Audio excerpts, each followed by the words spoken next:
Ça papa.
On va mettre un podium.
Ça va tout le monde? Bien? Ouais. Ça va. Mais c'est fait comment non? Hein? Mais moi, on cala. Ah bon?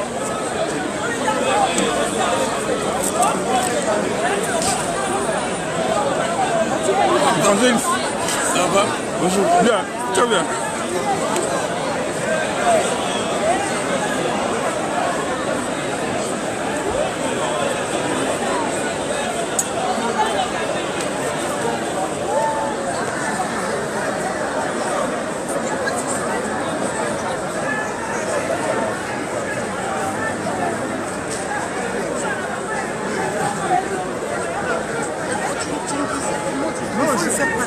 Oui.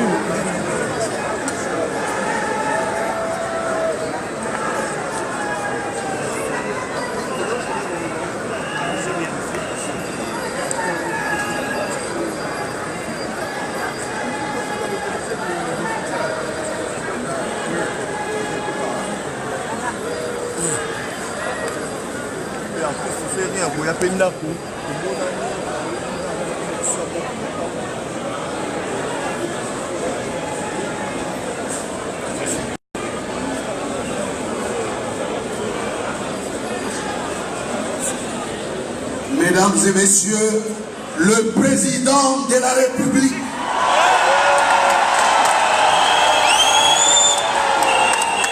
et la distinguée première dame.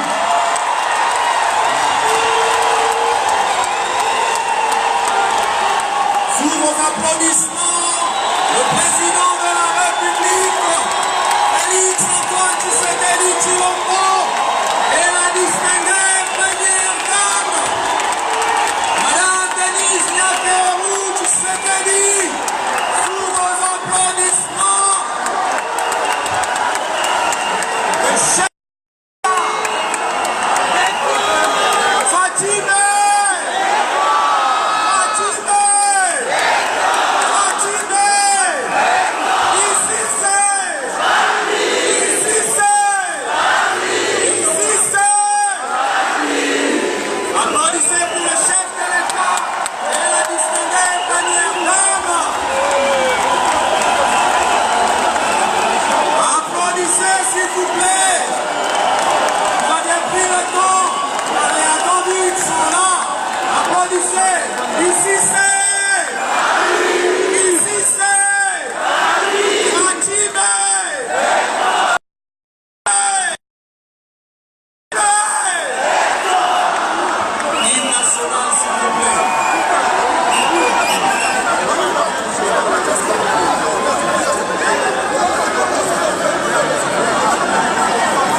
Mesdames et messieurs, distingués invités, il a plu à son Excellence, Monsieur Félix Antoine Tshisekedi Tshilombo, président de la République démocratique du Congo, chef de l'État, de bien vouloir s'adresser à la communauté congolaise de France à l'occasion de sa visite officielle à Paris. Une seule prise de parole est prévue avant que le protocole n'appelle très respectueusement le chef de l'État pour son adresse. Ainsi, avec Excellence, Monsieur le Président de la République, nous invitons Monsieur le chargé d'affaires pour son mot de bienvenue. Monsieur le chargé d'affaires.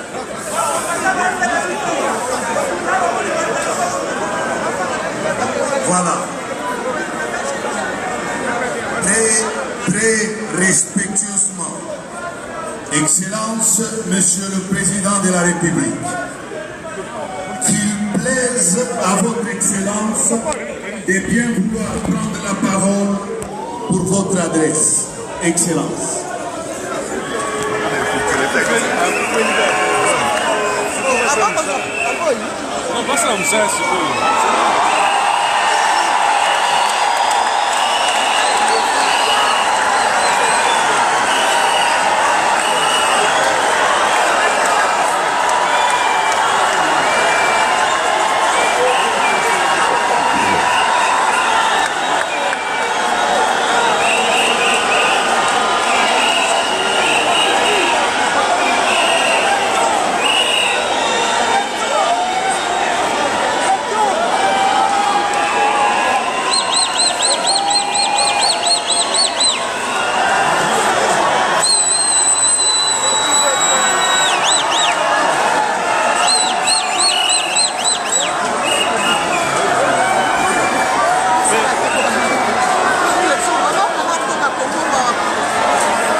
Chers compatriotes, mesdames et messieurs, je vous salue très chaleureusement.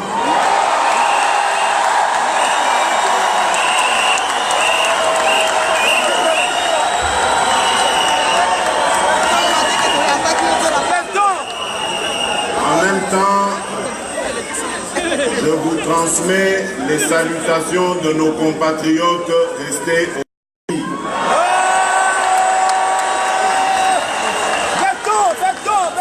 Je vous remercie infiniment de vous être autant mobilisés et de me réserver ainsi un accueil aussi chaleureux.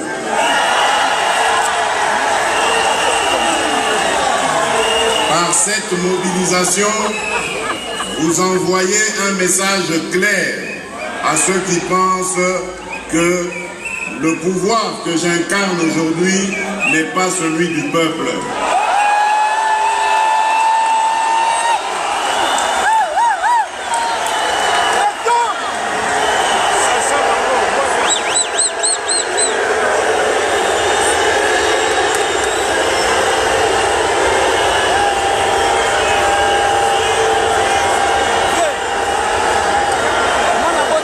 Je dis, vous avez par cette mobilisation envoyé un message clair à Bangouna qui pense que mon pouvoir n'émane pas du peuple.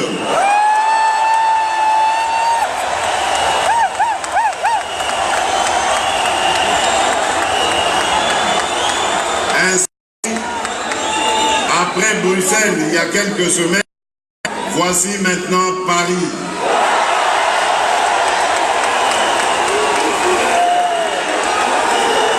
Et je peux dire avec assurance maintenant que je suis le président de tous les Congolais.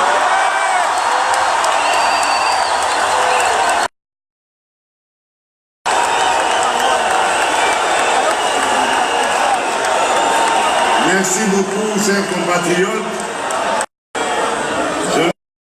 Beaucoup de temps parce que ma journée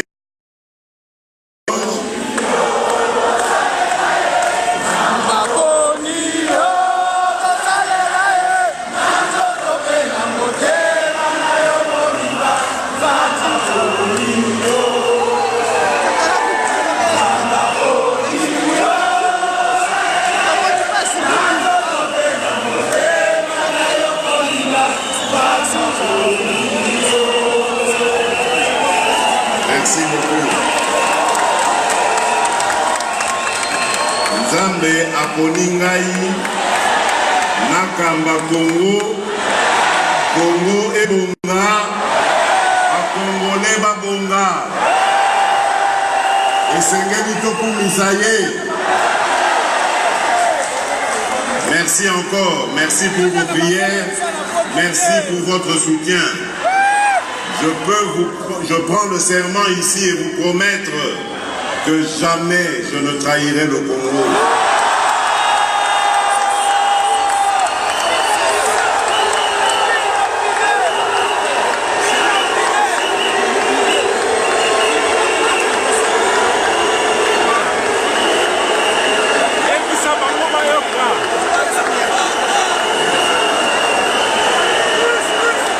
Chers compatriotes, je suis obligé d'aller un petit peu vite parce que j'ai un programme assez chargé. Pour votre information, je suis l'invité du président français avec certains autres homologues africains pour représenter l'Afrique au Forum de la paix qui aura lieu demain. Et le président français m'a fait l'honneur de parler au nom de tous les Africains.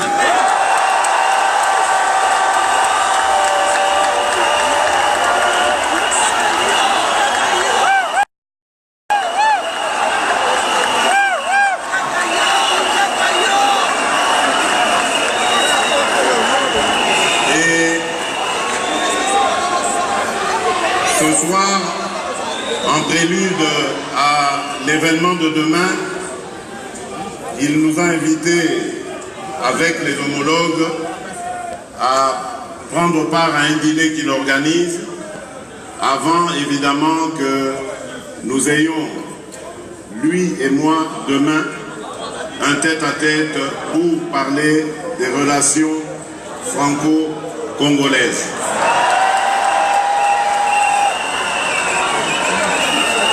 Et donc, à Bruxelles, lorsque j'avais pris la parole pour la première fois depuis que je suis élu à la tête de notre pays, j'avais invité nos compatriotes à entendre ce qu'est le programme tel que nous allons l'élaborer, nous allons l'exécuter durant ce mandat que vous nous avez confié. Mais aujourd'hui, je ne vais pas refaire le même exercice. Je vais simplement vous dire ce qui a déjà été fait, ce qui est en train d'être fait. Parce que... Pardon?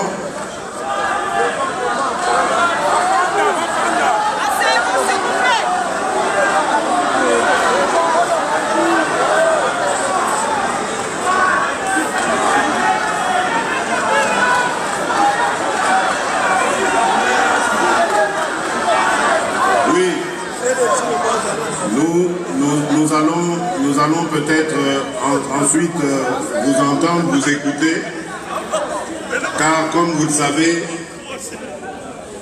je compte énormément sur vous, les Congolais de la diaspora, pour venir nous épauler dans cette tâche qui est noble mais énorme à relever notre pays.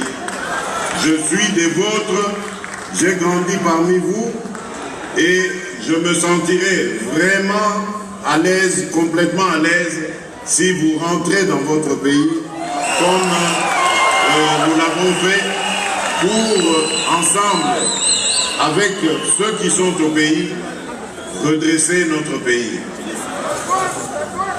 Et donc, je disais, par rapport à ce que nous sommes en train de faire, vous savez très bien, depuis la campagne électorale que j'ai menée, jusqu'à mon élection à la tête du pays, je n'ai ménagé aucun effort pour ramener la paix et la sécurité dans tout l'ensemble du pays. Et tant que cela ne sera pas fait, je ne m'arrêterai jamais de sillonner le monde pour que cette paix soit une réalité dans notre pays. Nous ne pouvons plus et nous n'accepterons plus que des Congolais meurent de façon stupide parce que simplement on en veut à nos minerais ou à notre sol. J'avais dit à Bukavu il y a quelques semaines que je suis prêt à aller jusqu'au sacrifice suprême pour sauver la paix, sauvegarder la paix dans mon pays. Et donc, que ça ne fasse pas peur, que ça ne fasse pas peur à ceux de nos compatriotes qui me soutiennent, qui ne pensent pas que je suis suicidaire. Si je veux instaurer la paix dans mon pays, c'est pour la vivre et en jouir. Mais j'estime qu'il est injuste qu'une partie du Congo soit libre et en paix, alors qu'une autre partie du pays vit des conditions totalement inhumaines. Pour cela, nous donnerons tout ce que nous pouvons pour y arriver. Et puisque je vous parlais de ce qui est en train d'être fait, eh bien, je vous dis qu'en ce moment, notre vaillante armée a entamé une offensive, une très grande offensive dans le Grand Nord pour reconquérir tous les territoires qui sont occupés par les ennemis de la République démocratique du Congo. Et pour consolider cette paix, permettez-moi aussi de tordre le cou à ceux qui spéculent sur la coalition FCC Cash. Je dois vous dire ici, les yeux dans les yeux, qu'à aucun moment nous n'avons trahi ni notre engagement, ni notre pays en faisant coalition. Sentez-vous sentez-vous fiers parce que nous n'avons pas triché. Nous avons simplement appliqué le pays. À partir du moment où j'avais été élu avec un regroupement politique qui, lui, n'arrivait pas à constituer la majorité au Parlement, il fallait donc créer cette majorité. Et faute de pouvoir aller vers les amis avec lesquels nous avions cheminé un bout de temps, parce que, victime d'une haute trahison à Genève,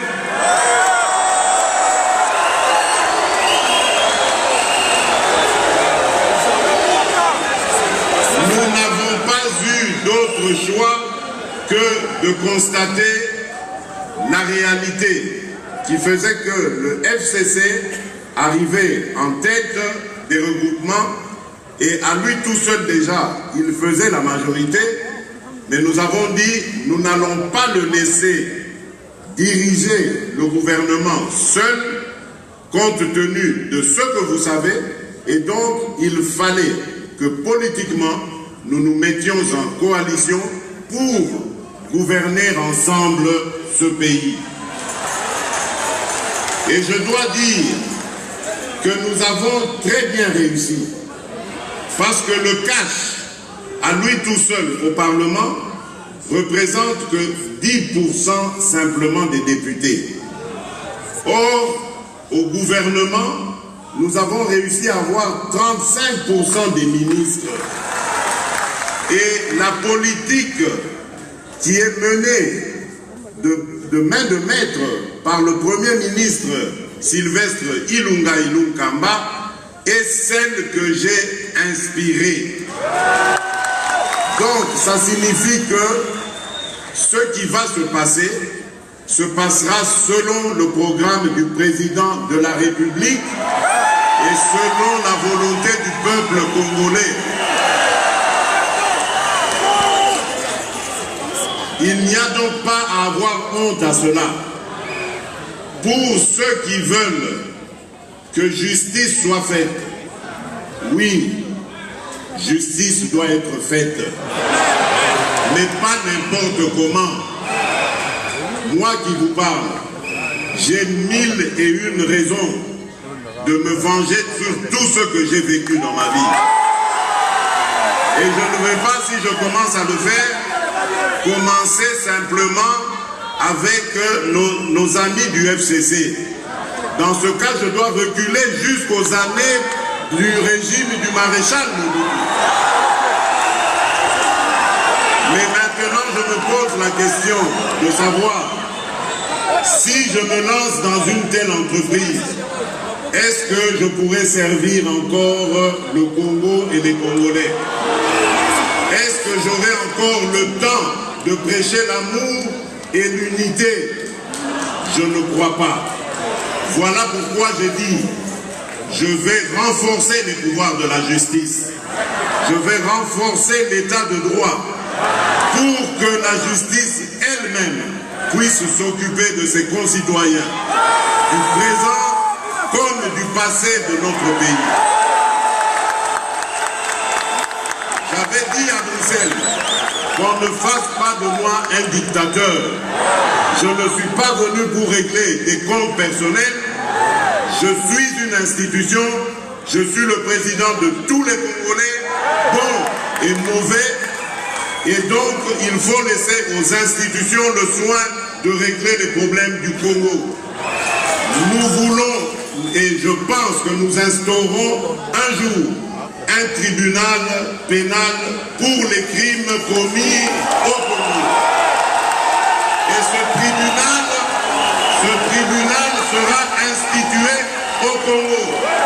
Pas à La Haye, pas ailleurs, mais au Congo.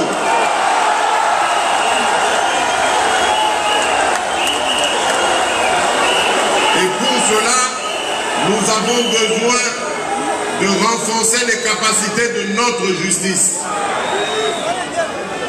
C'est elle et elle seule qui pourra dire le droit de manière convenable, de manière juste et totalement dénuée de tout sentiment. Voilà le Congo que je veux voir s'ériger. Pas un Congo où des fils et des filles de ce pays s'élèvent contre d'autres pour semer la haine, le tribalisme, l'horreur et la mort. Je ne l'accepterai jamais tant que je serai à la tête de ce pays.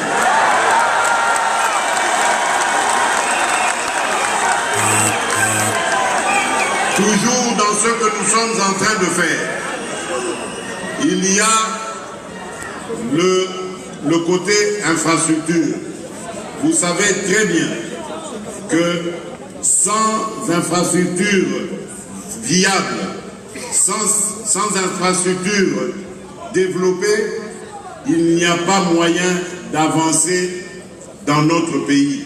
Il n'y a pas moyen d'en faire un havre de paix et de prospérité parce que il y aurait beaucoup de difficultés à produire, à évacuer nos productions et même à les exporter.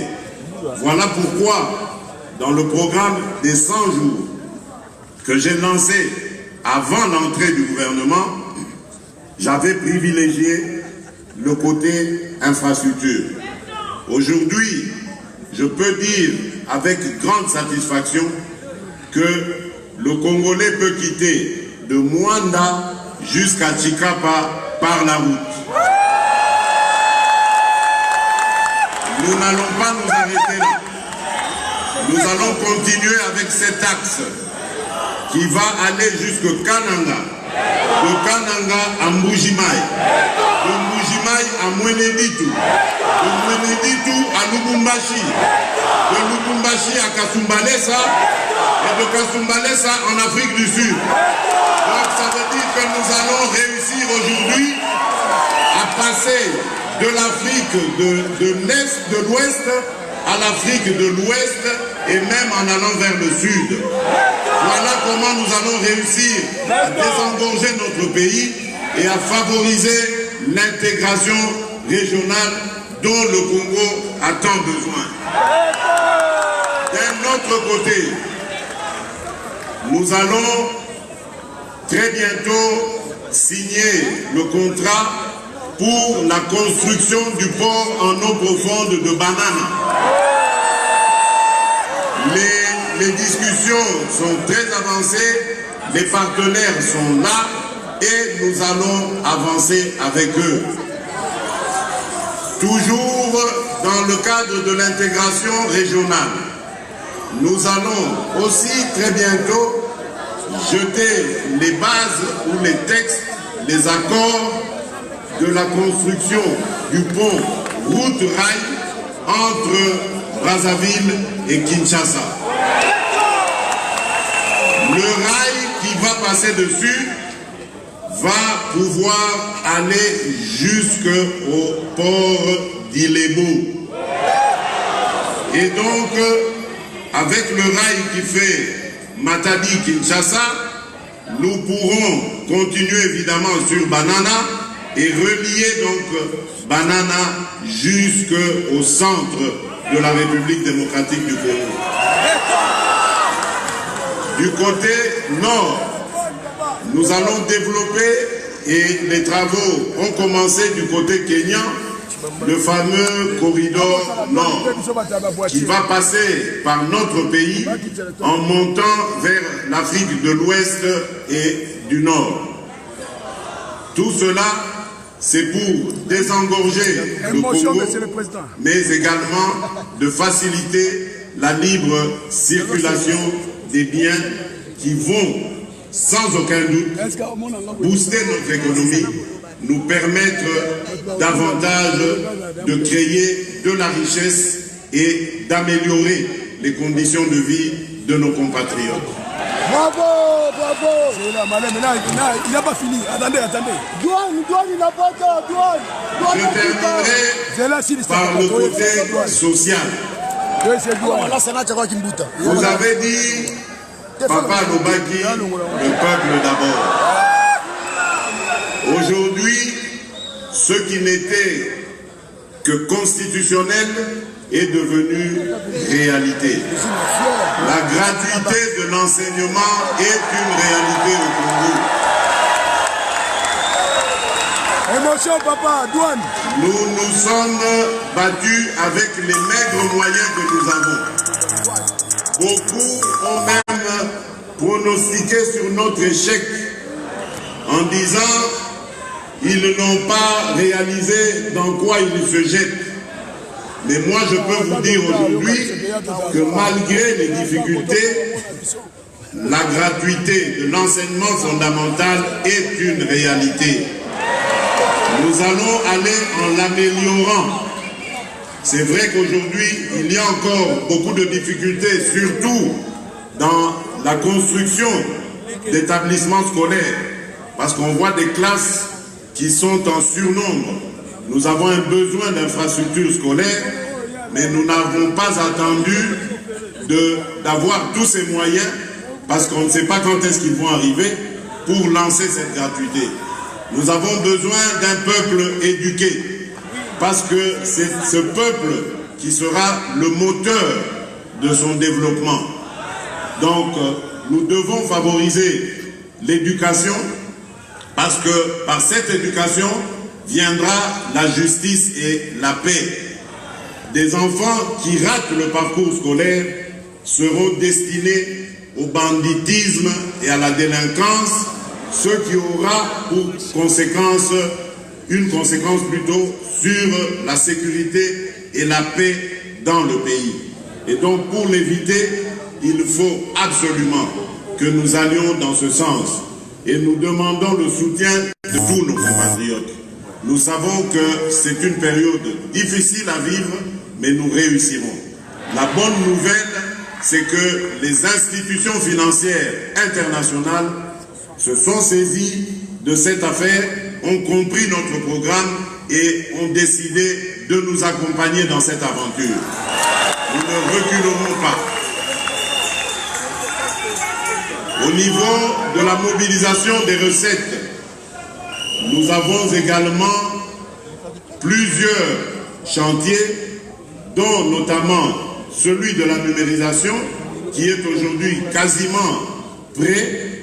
Nous allons par cette numérisation réussir à mobiliser davantage de recettes parce que nous allons élargir notre assiette fiscale et donc avoir beaucoup plus de richesses, comme je le disais tout à l'heure. Nous allons également bientôt mettre sur pied l'agence qui va s'occuper de la lutte contre la corruption. Vous savez que ce mal, la corruption, a gangréné notre économie. À cause de la corruption, aujourd'hui le Congolais est devenu la risée du monde. Notre pays, qui pourtant a beaucoup d'opportunités à offrir, fait peur à nos partenaires parce qu'ils ne savent pas dans quelle aventure ils vont se jeter quand ils arrivent au Congo. C'est une honte pour nous parce que nous avons énormément de choses à offrir à la fois à notre peuple et au monde entier. Donc, nous allons combattre ensemble cette corruption. C'est pourquoi j'ai mis sur pied déjà une agence qui va œuvrer pour le changement de mentalité. Parce que dans le changement de mentalité, il y a l'abandon de la corruption, entre autres, des anti-valeurs, celles qui gangrènent notre économie, qui gangrènent notre image, l'image que nous envoyons au monde. Le Congo doit changer parce que vous avez un beau pays, un pays très puissant, un pays qui peut jouer un rôle énorme au sein de l'Afrique et du monde.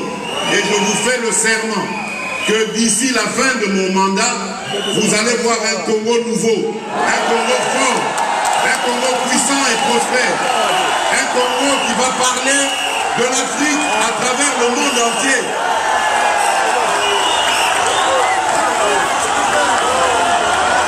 Oui, ce Congo-là est possible et je vous promets de vous le donner. Voilà pourquoi je ris souvent. Je ris souvent lorsque j'entends la polémique sur les voyages présidentiels. Mais, chers compatriotes, si vous saviez combien de fois j'ai eu envie de rester chez moi à la maison, à côté de ma femme et de mes enfants,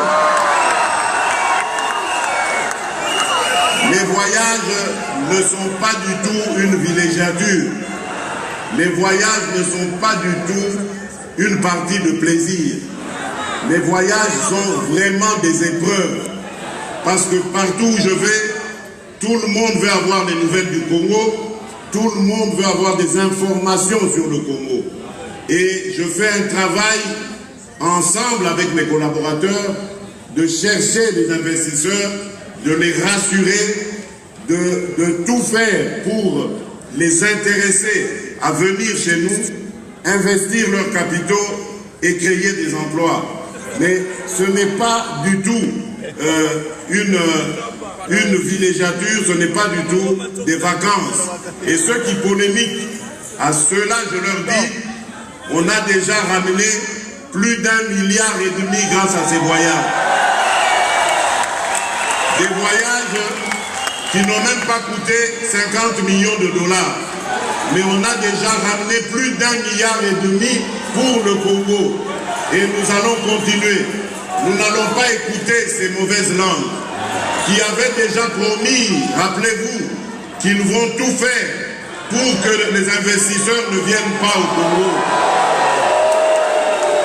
Voilà Bandokio, Bazali Koloka Congo. Biso tokanisi ke baza bandeko, nzokande baza bandoki.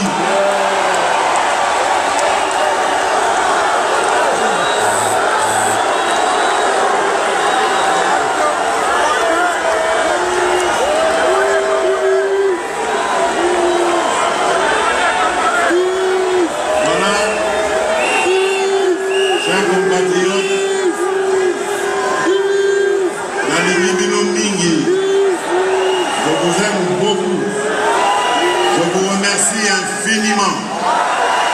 Jamais je n'oublierai cet accueil. Mais je dois m'arrêter là parce qu'il est temps pour moi de repartir en mission. En mission pour vous. Pour vous, pour le pays. Parce que je veux que les Congolais regagnent tous leur pays, sans distinction de tribu, sans distinction de religion, sans distinction d'appartenance politique. Tous les Congolais, tout Congolais a place dans son pays. Revenez, chers compatriotes, Totonga et Koloana et Longo. Kolo abate la Bino, Kolo abate la Congo, Tokomon Analisusu. Merci beaucoup.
des biens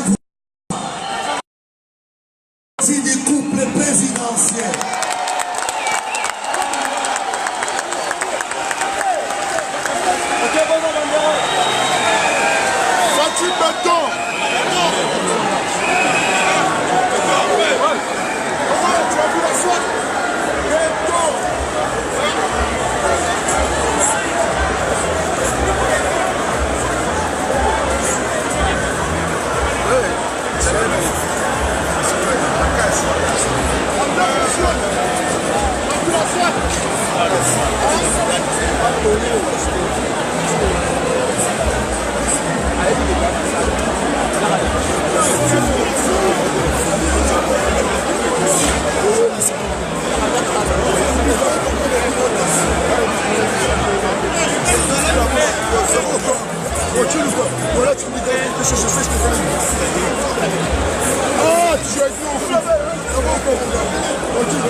Les Congo, c'est pour vous les jeunes. Vous avez entendu le discours de notre président Félix Tshisekedi.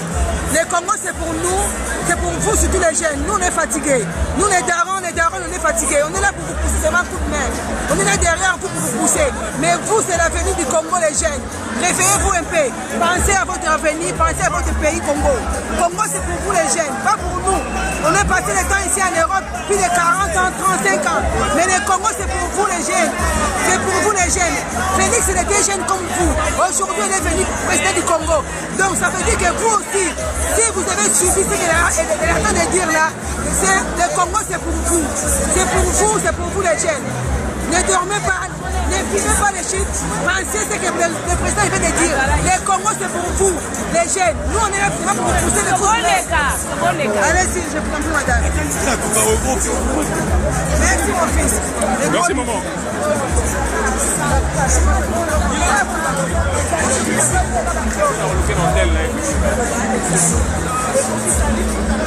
Voilà, mesdames, messieurs, bonjour et merci encore une fois. Vous avez bien suivi le discours de M.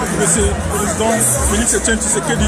Alors, après ce discours, je pense que ça serait mieux idéal dans la Dino, les différents interlocuteurs, les différentes personnalités et voir comment il y a un point de vue par rapport. Il y a le discours, il y a M. Félix Tshisekedi. Pour le moment, je vous demande juste d'attendre 2 ou 3 minutes, le temps juste de recharger mes téléphones et puis je reviens de suite vers vous. Merci beaucoup. C'était l'un des vôtres, Guilhem Osengo, sur les pages Info Dernier. Merci beaucoup et je vous dis à très très bientôt. Ne quittez pas et surtout n'oubliez pas de partager. On va essayer de faire un petit peu de briefing et l'analyse du discours du président de la République. Merci beaucoup.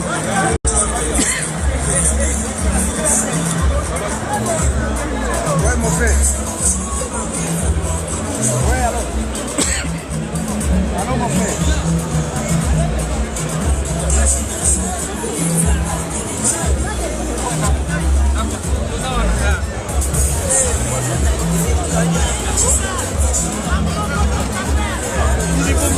Bobo.